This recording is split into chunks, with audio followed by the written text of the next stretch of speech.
Hey, Livingston. Thanks for taking a few minutes to join me here at the Bat Cave to cover some quick announcements. Three things. Let's talk about children first. Part A, our younger children, ages 4-year-old down to birth. Many of you know that we have a relationship with the Kids World down the road, about a mile and a half down. They open just for us. They're only open for us on Sunday morning from 9:30 to 11:30. And they've just done a great job. They've been with us since the beginning.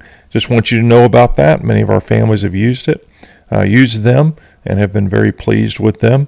I know some people aren't as comfortable leaving their children in a daycare. Maybe you haven't done that. Many of you do it every day for work, and so you're a little more comfortable. So if you're uncomfortable, maybe you can check with some of the families that use them. Otherwise, if you keep your kids with you, we welcome them in the service as well. We're not bothered by them. They're going to make noises every once in a while, and most parents are intuitive enough to know when they're too loud for too long.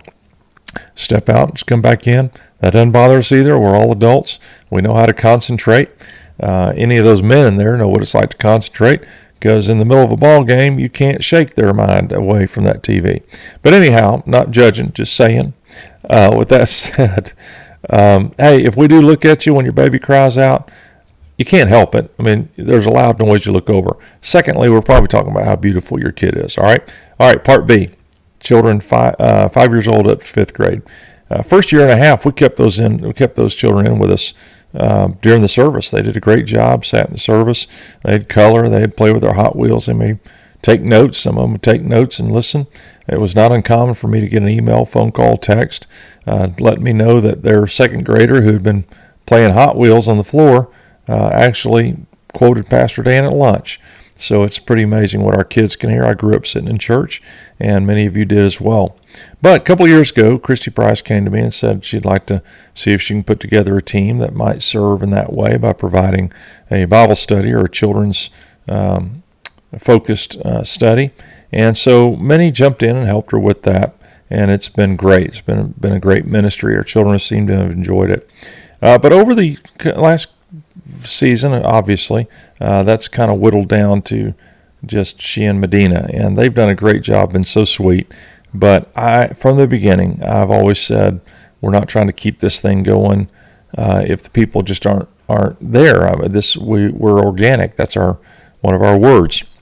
So when ministry happens, it happens because God provides that. So moving forward, there's going to be weeks we have it and weeks we don't. Christy and Medina, I think, are still going to be planning on doing it maybe once a month each. And so maybe every other week we'll have it. We'll see how it plays out. Some of you want to help out, let us know. We'll be glad to plug you in there, and we'd welcome that. I am keeping my ear to the ground. Maybe some ministry student, college student may want to help us. That would be great as well. But just be aware. Now, the next couple of weeks, I know we'll have it. We'll always try to let you know in the text whether there'll be children's church. There's also a parents group. Just let Christy know, and she can put you on there. We try to let people know with kids what's going to be happening that weekend, okay? Second, let's talk about masks from the beginning. I've always worn a mask because I understood that it protected you from me. It limited my spray, my spit, my germs, if you will. And I've had people argue with me and send me emails, so I get it. I understand if you don't want to.